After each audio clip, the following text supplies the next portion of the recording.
नमस्कार, नंद केसरी न्यूज में आपका स्वागत है। मैं हूं दीपक दिलेर। प्रस्तुत है आज के मुख्य। ग्वालियर जिला एवं पुलिस प्रशासन के साथ ही धर्म गुरुओं की मौजूदगी में मुख्यमंत्री डॉक्टर मोहन यादव के दिशा निर्देशों को लेकर गुरुवार को कलेक्ट्रेट में एक बैठक आयोजित की गई, जिसमें कोलाहल अधिनियम एवं खुले में मांस की बिक्री को रोकने के लिए सरकार की मंशा जाहिर की गई। हालांकि शासन की ओर से पहले ही कोलाहल अधिनियम और खुले में मांस की बिक्री प्रतिबंधित है, बावजूद इसके लोग ध्वनि प्रदूषण फैला रहे हैं। वहीं खुले में मांस की अवैध रूप से की जा रही बिक्री को लेकर भी लोग सचेत नहीं हैं। इसी को लेकर जिला प्रशासन ने धर्म गुरुओं एवं आध्यात्मिक केंद्र के संत कृपाल सिंह महाराज एवं अन्य लोगों की मौजूदगी में शासन की मंशा से यह बैठक बुलाई। इसके लिए जल्द ही उड़न दस्ते भी गुरुवार शाम तक तैयार कर दिए जाएंगे, जो ध्वनि प्रदूषण एवं खुले में मांस की बिक्री करने वालों के खिलाफ कार्रवाई करेंगे। आइए देखते हैं ये रिपोर्ट।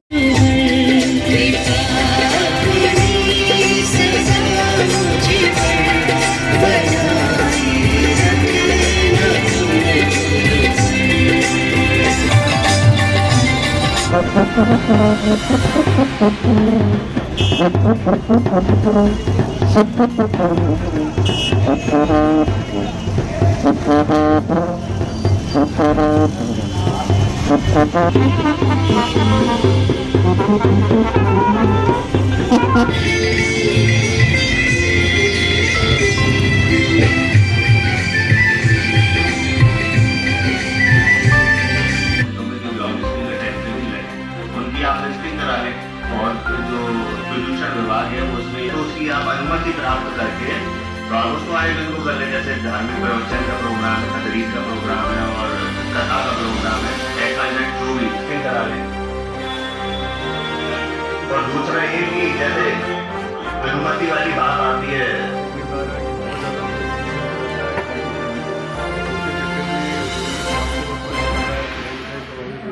काफ़ी लोग परेशान होते हैं, तो इसमें नियम पहले से हैं। ध्वनि कोलाहल नियंत्रण अधिनियम है, उसका पालन करने के लिए भी निर्देश दिए गए और इसमें बोला गया है कि ज़्यादा से ज़्यादा संख्या में उड़न दस्ता बनाया जाए, जिसमें थाना वाइज हम बनाएंगे ग्वालियर में, जिसमें थाना प्रभारी एक रहेंगे सदस्य, इसमें एक राजस्व विभाग के अधिकारी, तहसीलदार, नायब तहसीलदार रहेंगे और पोल्यूशन कंट्रोल बोर्ड और नगर निगम के अधिकारी भी साथ रहेंगे। ये जो धार्मिक स्थान और सार्वजनिक स्थान है उनको चिन्हित करके वहाँ पे किसी भी तरह का ध्वनि विस्तारक यंत्र है वो अनुमति लेके लगवाया जाए और उसको ये देखेंगे कि 4 तरह की क्लासिफिकेशन है, इंडस्ट्रियल, कमर्शियल, रेसिडेंशियल और साइलेंस।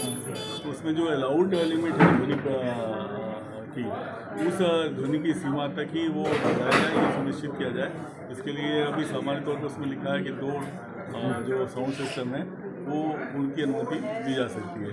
इसका परीक्षण कर लिया जाएगा और उसको लगातार उस पर कार्रवाई उड़न दस्ता करेगा। कोई शिकायत आती है तो उसमें ये प्रावधान है कि 3 दिन के अंदर उसकी पूरी जांच करके प्राधिकृत अधिकारी जो SDM रहेंगे और उसके ऊपर नोडल अधिकारी जिले के ADM रहेंगे, उस पर कार्रवाई करेंगे।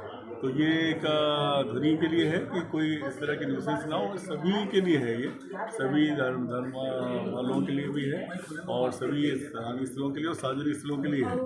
कोई इंडोर में कुछ कार्यक्रम करना चाहता है, जैसे बाहर ध्वनि नहीं आ रही तो उसमें कोई ऐसी आपत्ति नहीं है, लेकिन बाहर अगर आम जनता उससे परेशान होती है और ध्वनि प्रदूषण की उसमें आता है तो उस पर कार्रवाई की जानी है। दूसरे पे है कि खुले में पशु मांस और मछली का विक्रय का प्रावधान जो है वो नहीं है, होना चाहिए। तो खुले में अगर बेचता है तो वो उसमें उसके पास में तो पारदर्शी कांच वगैरह होना चाहिए, जो विक्रय होगा उसके जो पशु का काटना होगा वो बिल्कुल अंदर होना चाहिए, वो कहीं दृश्य नहीं होना चाहिए और वहाँ पे कचरे का निष्पादन करने की और साफ़ सफाई की पर्याप्त व्यवस्था होना चाहिए और इसके लिए भी उनके पास अनुज्ञप्ति होना चाहिए। सड़कों पर अवैध दुकानें खुली बहुत सारी, इन पर कार्रवाई की जाएगी। इसमें भी कल की तारीख से इसमें अभियान चालू किया जाएगा। जो दुकानें अधिकृत हैं उन्हीं पर ये चीज़ें हो पाएंगी और जहाँ पे दुकानें हैं अनुमति दी जाती है उनमें जो नियम है उनका पालन कराया जाएगा ताकि लोक स्वास्थ्य के लिए ज़्यादा अच्छा रहेगा। तो ये दोनों चीज़ों को हमने बात की है, हमारे धर्मगुरुओं से भी बात करी है और जो इससे संबंधित स्टेक होल्डर हैं जैसे मैरिज गार्डन वाले, DJ वाले, इन सब से भी आज थाना स्तर पे सभी थाना प्रभारी भी बात करेंगे और संबंधित राजस्व अधिकारी भी बात करेंगे। हम सुनिश्चित करेंगे कि इन सारी चीज़ों का पालन ग्वालियर जिले में अच्छे से। दो मेन बिंदुओं पे हमारी आज चर्चा हो गई जो कल शासन के द्वारा निर्देश निकाले गए हैं। पहली बात मैं ये बताना चाह रही हूँ कि ये कोई नए निर्देश नहीं है जो जारी किए गए हैं, ये स्टैंडिंग ऑर्डर्स है गवर्नमेंट के, जिसके बारे में दोबारा से हमको याद दिलाया जा रहा है कि इसमें कार्रवाई करने की आवश्यकता है।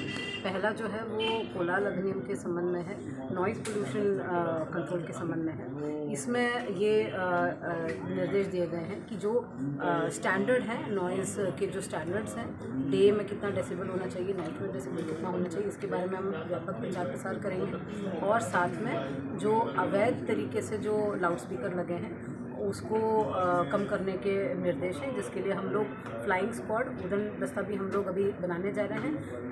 आज ही उसका आदेश निकलेगा जो आप लोग को हम दे देंगे, और उसमें रेवेन्यू के भी रहेंगे, पुलिस से भी रहेंगे, और police control pollution control board के भी लोग उसमें रहेंगे, और नगर प्रशासन के भी लोग उसमें रहेंगे। और इस प्रकार से हम लोग जो भी शिकायत आ रही है उसका हम लोग जांच विधिवत करेंगे। और हम लोगों ने ये भी निर्देश दिए हैं कि सक्षम स्तर से, यानी तहसीलदार के स्तर से लोग अनुमति ले सकते हैं।